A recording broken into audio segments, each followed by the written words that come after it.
Components of food. Chapter 2nd, class 6.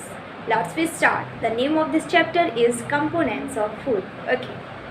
Components of food. सबसे पहले जो हमें पैराग्राफ दिया गया है हमारी स्लाइड पे उसको पढ़ लेते हैं. देखिए, ingredients include important components that are needed by our body to function properly and these components are called nutrients. अब बात कर रहे हैं कि कंपोनेंट्स ऑफ फूड का मतलब क्या होता है. मीन्स ऐसे कंपोनेंट्स जो हमारे ग्रोथ एंड डेवलपमेंट के लिए आवश्यक होते हैं उनको कंपोनेंट्स ऑफ फूड कहते हैं. इन कंपोनेंट्स को हम क्या बोलते हैं? न्यूट्रिएंट्स भी बोलते हैं. These nutrients in our food are named as. कुछ न्यूट्रिएंट्स हैं जिनके हमें नाम दिए गए हैं, उनके बारे में हम क्या है पढ़ने वाले हैं, जिनको हम कंपोनेंट्स ऑफ फूड भी बोलते हैं. सबसे पहला है fat, protein, carbohydrates, vitamin and minerals. Food contains water and dietary fibres which are needed by the human body. ठीक है, कुछ हमें कंपोनेंट्स ऑफ फूड दिए गए हैं. सबसे पहला हमें दिया गया है फैट्स दिया गया है, कार्बोहाइड्रेट दिया गया है, प्रोटीन दिया गया है, विटामिन एंड मिनरल्स दिए गए हैं. तो ये क्या है? कंपोनेंट्स ऑफ फूड हैं. अब हम एक एक करके इन सभी को पढ़ लेंगे. ओके, तो सबसे पहले हम पढ़ने जा रहे हैं कार्बोहाइड्रेट. सो देखते हैं कार्बोहाइड्रेट को. ओके, सो अब बात कर रहे हैं हम कार्बोहाइड्रेट की. तो देखिए, found in the form of starch और शुगर. कार्बोहाइड्रेट किसके फॉर्म में पाया जाता है? कार्बोहाइड्रेट हमारे स्टार्च एंड शुगर के फॉर्म में पाया जाता है. Okay, second point, they are primary source of energy for the body. एक ह्यूमन बॉडी की एनर्जी का प्राइमरी सोर्स क्या है? कार्बोहाइड्रेट है. सो हम कैसे कह सकते हैं? They are primary source of energy in the for our body, हमारी बॉडी के लिए. ओके, एंड थर्ड पॉइंट है एनर्जी गिविंग फूड. मीन्स जो हमारी बॉडी को एनर्जी मिलती है वो कहाँ से मिलती है? कार्बोहाइड्रेट से. सो ये क्या है? ये एनर्जी गिविंग फूड भी कहते हैं इनको. इनका सेकंड नाम है एनर्जी गिविंग फूड भी बोलते हैं इनको. ओके, इसके एग्जाम्पल देख लेते हैं. एग्जाम्पल काफ़ी इजीली है, हम अपने चारों तरफ से देखते हैं. हम भी कार्बोहाइड्रेट रोज़ खाते हैं. कार्बोहाइड्रेट में क्या क्या आ जाता है? हमारा वीट आ जाता है, पोटैटो आ जाता है, राइस आ जाता है. ये सारे क्या हैं? एग्जाम्पल हैं कार्बोहाइड्रेट के. हम पोटैटो खाते हैं. पोटैटो किसका एग्जाम्पल है? हमारा कार्बोहाइड्रेट का एग्जाम्पल है. क्लियर है. अब हम देखेंगे कि किस तरीके से हम चेक कर सकते हैं कि इस फूड में कार्बोहाइड्रेट प्रेजेंट है या इस फूड में कार्बोहाइड्रेट प्रेजेंट नहीं है. ओके, अब इसको कैसे पता चलाएंगे? मीन्स हम स्टार्च का देखेंगे. अगर फूड में स्टार्च प्रेजेंट है तो हमारा फूड किस में आएगा? कार्बोहाइड्रेट में आएगा. स्टार्च प्रेजेंट नहीं है तो हमारा फूड किस में आएगा? कार्बोहाइड्रेट में नहीं आएगा. तो इस तरीके से हम इसको टेस्ट करेंगे. सो अब पढ़ते हैं हम कि टेस्ट फॉर स्टार्च, कि हम स्टार्च के लिए किस तरीके से टेस्ट कर सकते हैं. ओके,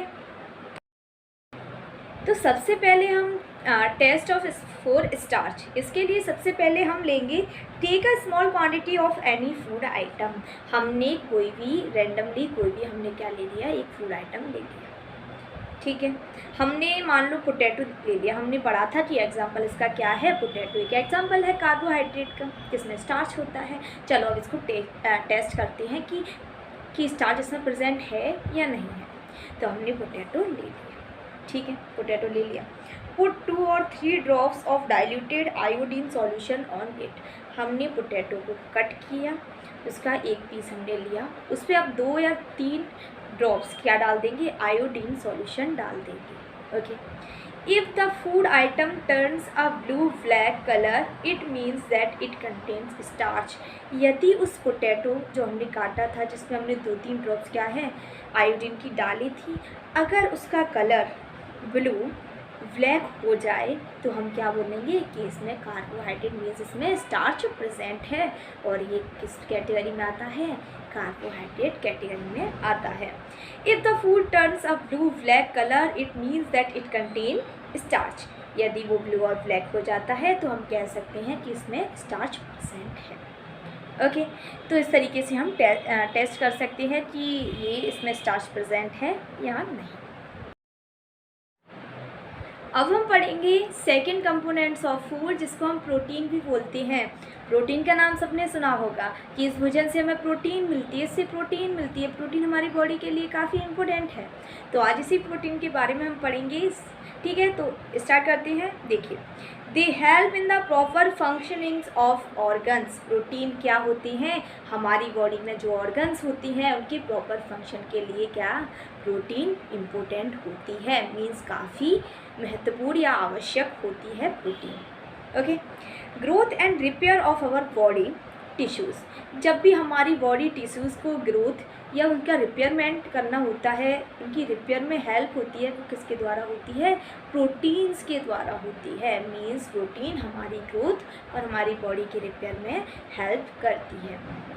ऑर्गन और ऑर्गन टिश्यूज़, ठीक है, और body organs, body organ tissues, इन सब में। They are also called body building food. ये प्रोटीन्स जो होती है उसको बॉडी बिल्डिंग फूड भी कहते हैं। क्लियर है? इसकी अब एग्जाम्पल देख लेते हैं। एग्जाम्पल हमने कहते हुए सभी को मम्मी घर पे बोलती हैं कि बेटा एग खा लो, उसके क्या मिलेगी? प्रोटीन मिलेगी हमें। ठीक है, तो एग में क्या होती है? प्रोटीन होती है एग में। सेकेंड हमारा मीट। जितने भी मीट खाती हैं उसमें क्या होती है? मीट में प्रोटीन होती है। लेंटाइल्स मतलब जो दाल पल्सेस वगैरह आ जाती है हमारी, उसमें क्या होती है? प्रोटीन होती है। घर पे आपके बड़े बोलते हैं बेटा खा ले दाल, दाल नहीं खाते बहुत से लोग, बेटा दाल खा लो, इसमें क्या होती है? प्रोटीन होती है। तो हमको क्या करना चाहिए? हमको सारी जो पल्सेस वगैरह होती हैं वो सारी खानी चाहिए। उससे क्या मिलती है? हमारी बॉडी को प्रोटीन मिलती है और उससे हमारी ग्रोथ अच्छी रहती है, हमारी बॉडी हेल्दी रहती है और उसका ग्रोथ एंड डेवलपमेंट भी सही से रहता है। तो हमको क्या खानी है? पल्सेस खानी है। क्लियर है? ओके, अब हम टेस्ट करेंगे प्रोटीन्स के लिए। Okay, test for protein. Protein हम कैसे पता चलाएंगे कि किसी फूड में प्रोटीन प्रेजेंट है या नहीं? ठीक है, तो इसको किस तरीके से पता चलाएंगे उसको अब हम पढ़ने वाले हैं। Point first, put a small quantity of mashed food in a clean test tube and mix it with 10 drop of water। हम प्रोटीन का कर रहे हैं, चलो प्रोटीन का हम कर रहे हैं। तो हमने कोई भी फूड आइटम लिया, उसमें क्या किया? हमने सॉफ्ट में कन्वर्ट कर लिया, मतलब उसको कूट लिया या उसको कुचल लिया। ठीक है, तो उसको सॉफ्ट फॉर्म में हमने कन्वर्ट कर दिया। ठीक है, तो उसको अब हम क्या है? एक क्लीन टेस्ट ट्यूब में डाल देंगे। टेस्ट ट्यूब एकदम क्लीन होनी चाहिए, उसमें हमने वो मैश्ड फूड डाल दिया। उसके बाद हमको क्या करना है कि हमको 10 ड्रॉप्स ऑफ वाटर लिया हमने, 10 ड्रॉप्स ऑफ वाटर उसमें क्या डाल दिया? टेस्ट ट्यूब में डाल दिया। Second point, add 2 drops of copper sulphate solution and 10 drops of caustic soda solution to the test tube. हमें अब क्या करना है? Add 2 drops. हमने 2 ड्रॉप्स किसके लिए? कॉपर सल्फेट सॉल्यूशन लिया हमने, उसकी 2 ड्रॉप्स ली और उसको हमने टेस्ट ट्यूब में डाल दिया। क्लियर है? And 10 drops of caustic soda और 10 drop of caustic soda solution. Caustic soda solution लिया, उसकी 10 ड्रॉप्स हमने क्या डाल दी? टेस्ट ट्यूब में डाल दी। Okay, presence of protein will turn the mixture violet in colour. यदि हमने जो फूड आइटम लिया है उसमें प्रोटीन प्रेजेंट है तो जो हमारा फूड आइटम है वो वॉयलेट कलर में क्या है? कन्वर्ट हो जाएगा। ठीक है, तो हमने पूरा प्रोसीजर हम एक बार देख लेते। हमने क्या क्या किया? हमने एक फूड लिया, हमने भोजन लिया, कोई भी ले लिया हमने, ठीक है, उसको कुचला, हमने मैश्ड कर दिया, मैश्ड फॉर्म में कन्वर्ट कर दिया और उसको टेस्ट ट्यूब में डाल दिया। टेस्ट ट्यूब में हमने कुछ पानी मिला लिया, कुछ वाटर मिला लिया। उसके बाद 2 या 3 ड्रॉप्स हमने क्या लिया? कॉपर सल्फेट सॉल्यूशन डाल लिया टेस्ट ट्यूब में and 10 drops of caustic soda solution मिला लिया। उसके बाद यदि जो हमारा फूड आइटम है वो वॉयलेट कलर में कन्वर्ट हो जाता है तो हम क्या बोलेंगे कि इस फूड आइटम में प्रोटीन प्रेजेंट है। Okay, did you know? क्या? हाँ, देखिए, different age require a different amount of protein every day for good health. ऐसा नहीं है कि जितनी प्रोटीन मुझे चाहिए उतने छोटे बच्चे को भी चाहिए, जितनी मुझे चाहिए उतने मुझसे बड़े में भी चाहिए। ये किस पर डिपेंड करता है? हमारी एज पर डिपेंड करता है कि इसको कितनी प्रोटीन चाहिए। तो different age require a different amount of protein every day for good health. So different age groups को डिफरेंट डिफरेंट प्रोटीन चाहिए, मीन्स डिफरेंट डिफरेंट क्वांटिटी में प्रोटीन चाहिए, ठीक है। कुछ एज ग्रुप्स दी गई हैं और देखिए चिल्ड्रंस एज दी गई है, age group and grams of protein needed each day, कितने ग्राम प्रोटीन चाहिए प्रत्येक दिन वो लिखा गया है। तो देख लीजिए, हम शॉर्ट में पढ़ लेते जल्दी। चिल्ड्रंस एज 1 से 3 तक को, यदि चिल्ड्रन की एज 1 से लेके 3 तक है तो उसको 3 ईयर्स तक है तो उसको कितनी प्रोटीन चाहिए एवरी डे? 13 ग्राम। ओके, 4 से 8 तक है तो 19, और 9 से 13 तक है तो 34, 14 से 18 तक है 46, फिर से 14 से 80 तक है तो 52, 19 से 17 प्लस है तो 46, और 19 से 70 प्लस है तो 56। ये हमें कुछ दिए गए हैं डेली, ये हमें कुछ पॉइंट्स दिए गए हैं। ओके, अब पढ़ने जा रहे हैं हम फैट के बारे में। Fats are high energy nutrients, means fat से हमें क्या मिलती है? हमें बहुत सारी एनर्जी मिलती है। तो ये कैसी हैं? हाई एनर्जी न्यूट्रिएंट्स हैं। They are needed in the moderate amount by the body, ये हमारी बॉडी को मॉडरेट अमाउंट में नीडेड होती है। Fats are reserve food material for our body, तो रिवर्स फूड मटेरियल है हमारी बॉडी के लिए क्या? फैट। ओके, फैट के एग्जाम्पल देख लेते हैं कि फैट के एग्जाम्पल कौन कौन से हैं। अब हम अपने जो हम चीज़ें खाते हैं उससे लेते हैं एग्जाम्पल। ऑयल्स खाते हैं, वेजिटेबल किस में बनती है? ऑयल्स में बनती है। तो ऑयल किसका एग्जाम्पल है? हमारा फैट का एग्जाम्पल है। घी भी किसका एग्जाम्पल है? हमारा फैट का एग्जाम्पल है। बटर, ये भी क्या है? फैट का एग्जाम्पल है। ऐसे बहुत सारे जो फूड आइटम हैं वो भी किसके एग्जाम्पल है? फैट के एग्जाम्पल है। ओके, अब हम पढ़ेंगे कि फैट का टेस्ट कैसे करेंगे, कि इस भोजन में फैट प्रेजेंट है, how can we test it. Fat का टेस्ट करना काफ़ी इजी है, किस तरीके से करेंगे देखते हैं। Fat is the food are tested by a simple paper test. हम फैट का जो टेस्ट करते हैं वो एक पेपर की सहायता से करते हैं। हमने कोई भी एक पेपर लिया, ठीक है। A little amount of sample of food is barbed in a paper and crushed. हमने कोई भी फूड आइटम लिया, उसको पेपर में रखा और पेपर को क्या कर दिया? क्रस्ट कर दिया, ठीक है। If the paper get an oily patches, यदि पेपर पे हमें ऑयली पैचेस मिलती हैं, the presence of fat in the food confirm. Means हमने कोई भी एक पेपर लिया, उसमें हमने कोई भी वो फूड आइटम लिया हमने, उसको पेपर में रखा, पेपर को क्लोज किया हमने, ऊपर से उसको क्या किया? क्रस्ट किया। अब बाद में उसको ओपन किया हमने, तो हमें अब पेपर पे कुछ डॉट्स मिलेंगे फैट के, मतलब पैचेस मिलेंगे, ऑयली पैचेस। यदि वो हमें मिलती हैं तो हम क्या बोलेंगे कि इस जो फूड है हमारा उसमें फैट प्रेजेंट है। सो ये इसका इजी टेस्ट है, किसके द्वारा? पेपर के द्वारा हम इसको टेस्ट कर सकते हैं। ओके, अब हम बात कर रहे हैं किसकी? विटामिन्स की। Okay, vitamins are needed for the proper functioning of our body. हमारी बॉडी के प्रॉपर फंक्शनिंग के लिए विटामिन्स काफ़ी इम्पोर्टेंट है, काफ़ी आवश्यक है। Okay, they help in keeping our eyes, bones, teeth and gums healthy. ये हमारी आईज, टीथ, गम्स इन सबको हेल्थी रखने में काफ़ी इम्पोर्टेंट होती है। और ये जो विटामिन्स होती हैं वो हमारी बॉडी को कोई डिसीज़ ना हो जाए, इससे हमें प्रोटेक्ट करती हैं। जो विटामिन्स होती हैं वो हमारी बॉडी को डिसीज़ से दूर रखती हैं और ये काफ़ी इम्पोर्टेंट होती हैं। कुछ विटामिन्स हमें दी गई हैं, उनको पढ़ लेते हैं। Okay, name of vitamins, function, sources. Vitamin a function, अब हम एक एक करके इनके विटामिन्स और इनके फंक्शन को पढ़ लेते हैं, क्लियर है। तो vitamin A, keep skin and eyes healthy. जो विटामिन ए होती है वो हमारी बॉडी की आइज़ और हमारी स्किन को क्या करती है? हेल्दी रखती है। इसके सोर्सेज देख लेते हैं। Papaya, carrot, fish oil, milk, mango, ये सारे जो फ्रूट्स होते हैं, कैरट सबसे अच्छा सोर्स है। ये सारे जो फ्रूट्स होते हैं वो विटामिन ए के सोर्सेज होते हैं। तो इसलिए हमें क्या करना चाहिए? प्रत्येक फूड खाना चाहिए, हमें फ्रूट्स खाने चाहिए जिससे हमारी बॉडी को क्या मिले? विटामिन ए मिले, जिससे हमारी आइज़ और हमारी स्किन क्या रहे? हेल्दी रहे।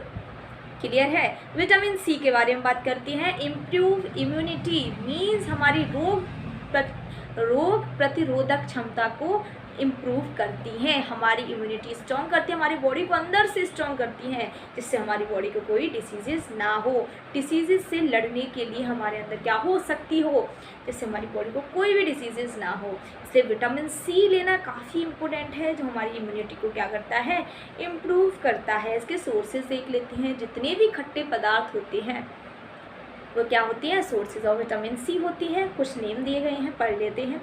Lemon, green chilli, tomato, guava, ये सारे क्या है, विटामिन सी के सोर्सेज हैं। तो हमको सब चीज़ें खानी हैं जिससे हमारी इम्यूनिटी क्या हो, स्ट्रॉन्ग हो, जिससे हमें कोई भी डिसीजेस ना हो पाए।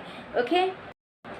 विटामिन डी, इसके फंक्शंस देख लेते हैं। Helps the body use calcium which is needed for bones and teeth. मतलब जो विटामिन डी होती है वो हमारी बॉडी को हेल्प करती है कैल्शियम के यूज़ करने के लिए, जिससे हमारी बोन्स एंड हमारी टीथ क्या हो जाती हैं, स्ट्रॉन्ग हो जाती हैं। इसके सोर्सेज देख लेते हैं। Milk, fish, eggs, butter, liver, ये सारे क्या हैं, विटामिन डी के हमारे सोर्सेज हैं। ओके। विटामिन के बारे में पढ़ते हैं। Keep skin healthy and boost immunity, हमारी स्किन को हेल्दी और हमारी इम्यूनिटी को बूस्ट बनाती है। सोर्सेज देख लेते हैं। सनफ्लावर ऑयल, पीनट और स्पिनच, ये क्या है, इसके सोर्सेज हैं। विटामिन के बारे में पढ़ते हैं। प्रिवेंट्स ब्लीडिंग, हमारी जो ब्लीडिंग्स होती है उसको प्रिवेंट करते हैं। मीन्स जब भी हमारी बॉडी में कोई चोट लग जाती है तो वहाँ से ज़्यादा खून ना निकले, ज़्यादा ब्लड ना निकले बॉडी से बाहर, इसके लिए कौन सी विटामिन हेल्प करती है, विटामिन के। ओके। इसके सोर्सेज देख लेते हैं। स्पिनच, कॉलीफ्लावर्स, मीट, एग्स, ये क्या है, इसके सोर्सेज हैं। Okay. Vitamin B complex, vitamin B complex किसके लिए बोले, क्योंकि विटामिन बी के अंदर बहुत सारी विटामिन बी आती हैं, जैसे B12 एग्जाम्पल एक। ओके। और help in the proper functioning of brain की the skin, hair and muscles healthy, हमारी ब्रेन की, हमारी स्किन, हमारी हेयर्स और हमारी मसल्स को हेल्दी रखने के लिए विटामिन बी काफ़ी इम्पोर्टेंट होती है। इसके सोर्सेज देख लेते हैं। मिल्क, चीज़, एग्स, लिवर, तो ये क्या है, इसके सोर्सेज हैं। हमने सभी में पढ़ा होगा कि सब में आ रहा है मिल्क, तो milk is a very important for our health. So सारे स्टूडेंट को मिल्क पीना चाहिए। ओके। सारे जितने भी वुमेन्स हैं उनको मिल्क पीना चाहिए। Okay. Cow milk is very healthy. Okay. Buffalo milk is also very helpful for our body growth and development. So सभी को क्या है, milk is a good source. Okay. So ये मिल्क इसमें आ रहा है, सब विटामिन में आता है। So milk is a good source and हमें मिल्क पीना चाहिए। कुछ पॉइंट्स दिए गए हैं, उनको पढ़ लेते हैं। Sunlight is the best source of vitamin D. When your skin is expose to sunlight, it provide the energy to convert cholesterol in the skin into vitamin D। Means जो विटामिन डी है वो हमें सन से भी मिलती है। Morning में छत पर जाके आराम से बैठो, सन रेज हमारी बॉडी पर आएंगी, जो हमारी बॉडी में कोलेस्ट्रॉल प्रेजेंट है उसको विटामिन डी क्या कर देती हैं, कन्वर्ट कर देती हैं सन की रेज। ओके। तो हमें सन की रेज लेनी चाहिए, मतलब मॉर्निंग में हमें छत पर जाके बैठना चाहिए, जिससे हमें सन की रेज हमें मिले और हमें बॉडी को विटामिन डी मिले, जिससे हमारी बॉन्ड को क्या रहे, एकदम बढ़िया हो जाए। ओके। ग्रोथ हो, उनका डेवलपमेंट अच्छा हो। Early mornings and evenings are the best time to expose yourself to the sun rays. Means कब जाना है हमें धूप में, दिन में जाके मत बैठ जाना छत पे, कि तुम छत पे जाके बैठ के बोले और मम्मी आके बोले बेटा क्यों बैठे हो छत पे, इतनी धूप है क्यों बैठे हो, तो आप बोले नहीं हमारी मैडम ने बोला है कि हमें विटामिन डी मिलेगी हमको सन रेज से, तो दिन में जाके नहीं बैठना है। विटामिन डी कब मिलेगी हमें, मॉर्निंग्स या फिर मॉर्निंग या फिर अर्ली इवनिंग और मॉर्निंग में बैठना है, दिन में किसी को नहीं बैठना। समझ में आया। ओके। अब हम पढ़ने जा रहे हैं मिनरल्स। मिनरल्स क्या होते हैं, पढ़ते हैं, आ जाइए। Minerals are important substance that helps our body form and functions on many different levels.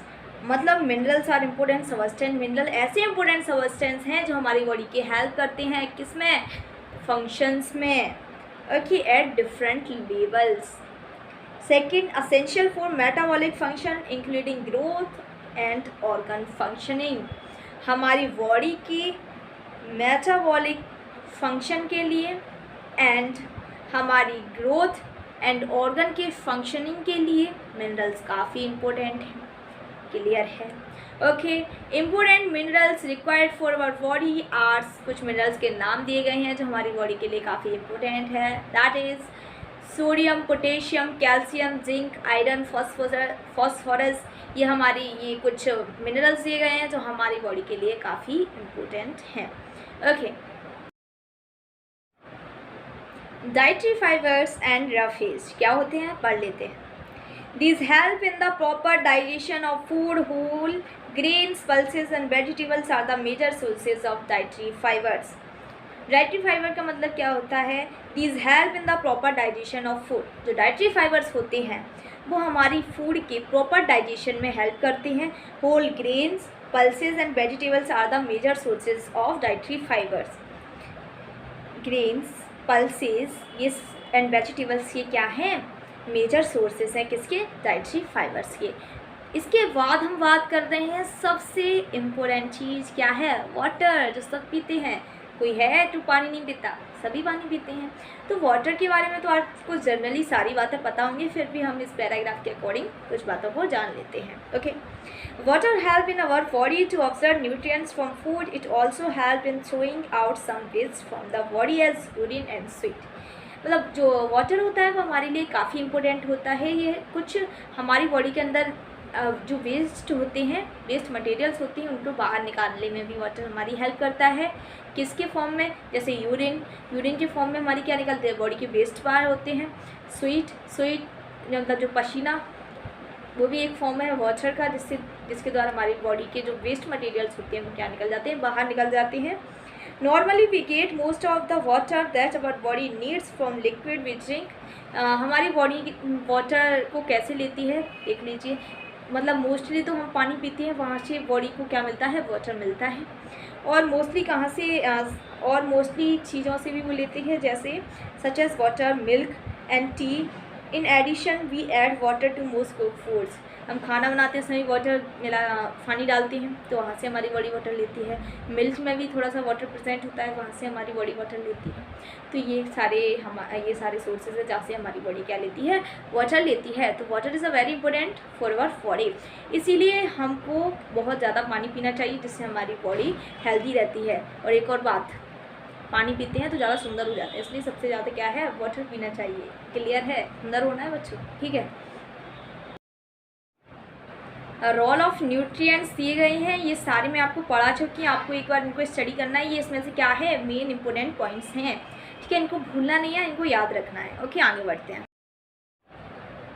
Deficiency diseases पढ़ लेते हैं, क्या होता है? Diseases that occur due to the lack of nutrients over a long period are called deficiency diseases. Means ऐसी diseases जो हमारी body में होती हैं किसके कारण? न्यूट्रिएंट्स की कमी के कारण। जब हमारी बॉडी में बहुत समय से न्यूट्रिएंट्स की कमी आ जाती है तो हमारी बॉडीज़ में डिसीज़ हो जाती है, इनको हम डेफिशिएंसी डिसीजेस भी बोलते हैं। ओके,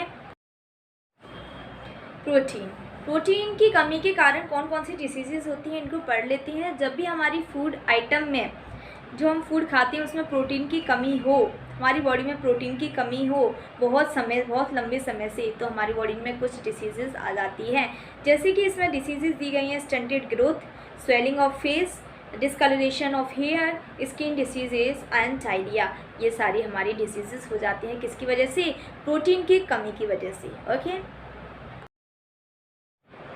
यदि हमारी बॉडी के अंदर किसकी? कार्बोहाइड्रेट और प्रोटीन्स दोनों की कमी हो जाए तो क्या होगा? कौन कौन सी डिसीजेस होगी, इसके बारे में भी पढ़ लेते हैं। तो यहाँ पर हम मेन डिसीजेस की बात करते हैं। द ग्रोथ में स्टॉप कम्प्लीटली, मतलब हमारी बॉडी की जो ग्रोथ है वो पूरी तरह से क्या हो जाएगी? स्टॉप हो जाएगी, यदि बॉडी में कार्बोहाइड्रेट और प्रोटीन्स की कमी होती है तो, बहुत लंबे समय से, ठीक है। एंड हमारी बॉडी क्या हो जाएगी? बहुत वीक हो जाएगी, एकदम थिन हो जाएगी। and that he may not even be able to move, means हमारी बॉडी की जो ग्रोथ है एकदम स्टॉप हो जाएगी, हमारी बॉडी एकदम पतली हो जाएगी, और जिसको भी ये डिसीजेस होगी कार्बोहाइड्रेट और प्रोटीन्स की कमी के कारण, वो अनेबल टू मूव मीन्स चलने लायक भी नहीं बचेगा, इतना पतला, इतना दुबला पतला हो जाएगा। ओके, कॉमन डिफिशियंसी डिसीजेस दी गई हैं, विटामिन के द्वारा होने वाली डिसीजेस को हमें दिया गया है, जल्दी जल्दी पढ़ लेते हैं इनको। विटामिन ए के कारण कौन सी डिसीज होती है? लॉस ऑफ विजन मीन्स हमारी आई की देखने की क्षमता कम हो जाती है।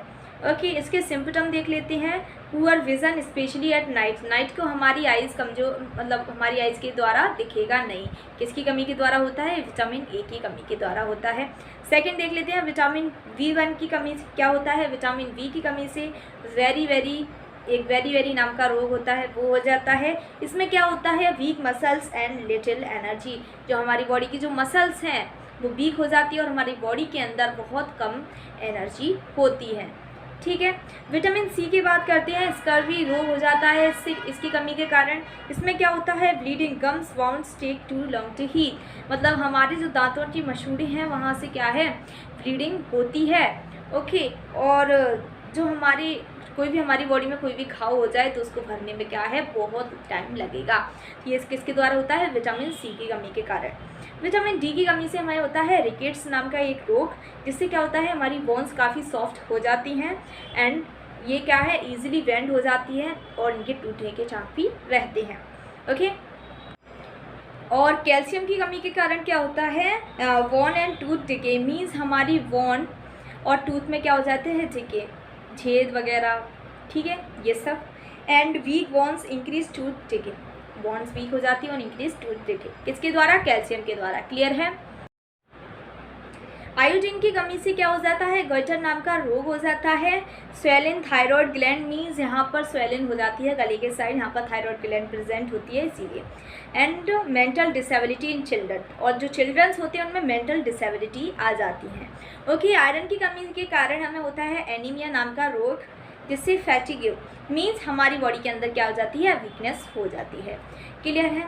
सो हमारा चैप्टर नंबर हो चुका है क्लास 6 का। So thank you very much. Video पसंद आई तो लाइक, शेयर एंड सब्सक्राइब कीजिएगा, और कोई भी अगर क्वेरीज या डाउट हो तो कमेंट सेक्शन में ज़रूर लिखिएगा। Thank you very much. तेरी वो रफ्तार हो, रोके से भी तू ना रुके, हासिल कर ऐसा शिखर पर